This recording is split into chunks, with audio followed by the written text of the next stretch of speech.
Hi everybody, it's Dara, and I am about to make a raw, let's just call it food, falafel. And I'm doing so in honor of, or to feed myself on my upcoming trip to Paris. Yes, I'm gonna be in Paris this Wednesday, October 7th. We're flying the 8th through the 15th. I'm thinking a meetup if we can make it happen on October 11th on Sunday in Paris somewhere. So I will keep you posted. I'm going with Lisa, and Lisa is a photographer, and she's gonna videotape, and we get to do mostly raw, healthy travels with Dara in Paris, just like I did in London when I filmed clips throughout the day and then at the end of the day posted what was up. So yes, I'm going to do this. So Lisa had tried my falafel and she loved it. She said it's the best falafel she's ever had, and she kind of suggested that it would be good airplane food. So I am set up in the kitchen. I have my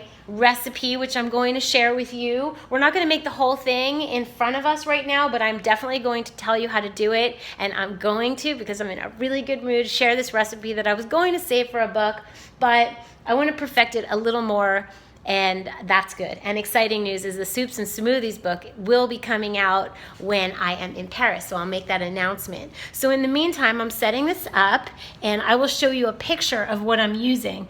But we have, okay, so here we have 2.5 cups of soaked sunflower and or pumpkin seeds, and they are over here ready to go in the food processor.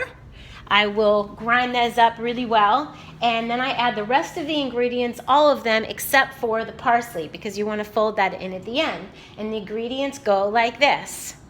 Here's the picture, and it is 2.5 cups of soaked, rinsed and drained sunflower and or pumpkin seeds, 2 tablespoons of finely chopped parsley, 1/3 cup plus 2 tablespoons of lemon juice. I only have 1 lemon today, so I'm going to supplement with apple cider vinegar, which is totally appropriate.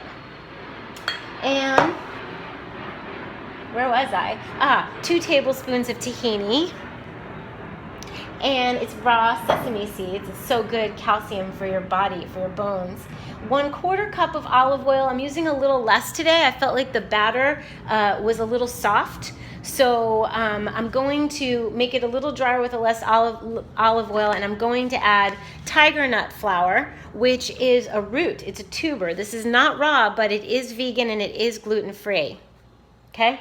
So I think the thing is, okay, so now I'm going to use a teaspoon of cumin, 2 teaspoons of salt. I'll probably just post this below. 2 tablespoons of water. I'm going to use not that. 2 teaspoons of coriander, 2/3 cup chopped onion or powdered onion. I'm going to use powdered today.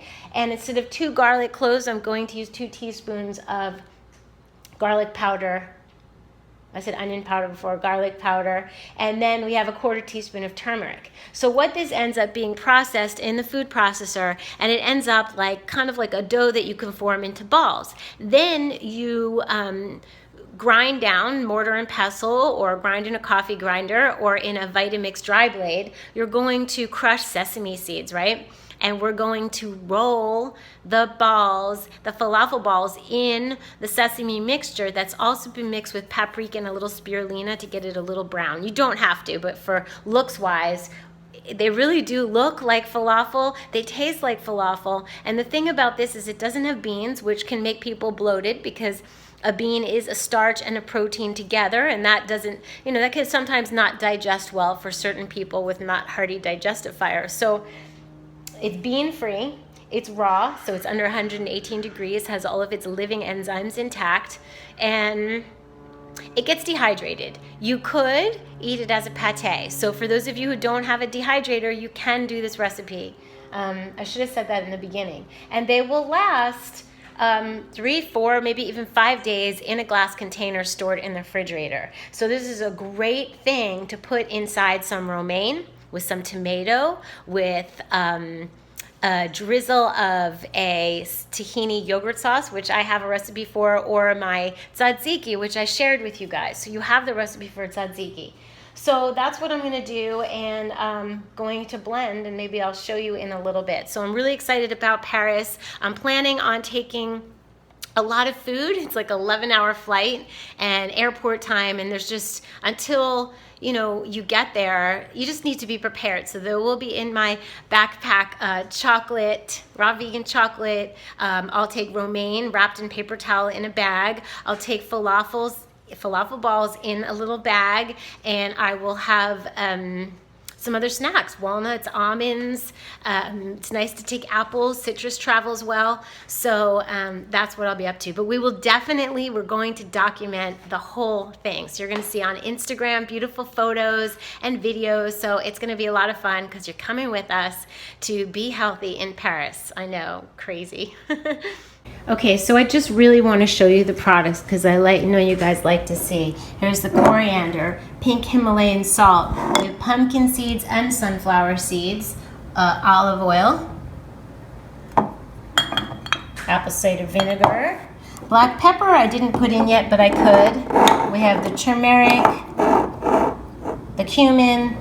Paprika is nice for the sesame seeds. Tiger nut flour, it'll make it, if it's too moist, you have to do something to dry it out, and that will do it. Sesame tahini, living tree, garlic, and lemon juice, and there you have it so far.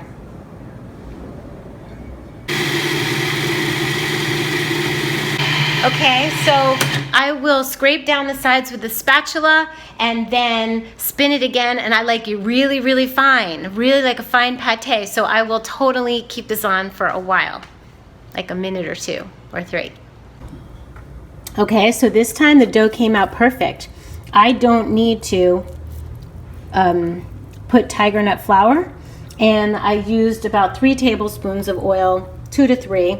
So this is a perfect ball. This is not too moist. I'm really excited about it. So the water was left out, and a tablespoon of olive oil. And yeah, I was confused. I had to alter my original recipe last time, and I was surprised it was so moist. So maybe I made a mistake last time. It does happen. So it's all still edible, but this is absolutely delicious and gorgeous. Taste it when it comes out of the food processor, because it needs to taste good here, or it won't taste good after you dehydrate it or as a pate. But I'll tell you what, this is such a nice texture that you don't even need to dehydrate it. If you don't have a dehydrator, it doesn't even need to be a pate. It still could be a falafel rolled in sesame seeds. I'll do that next.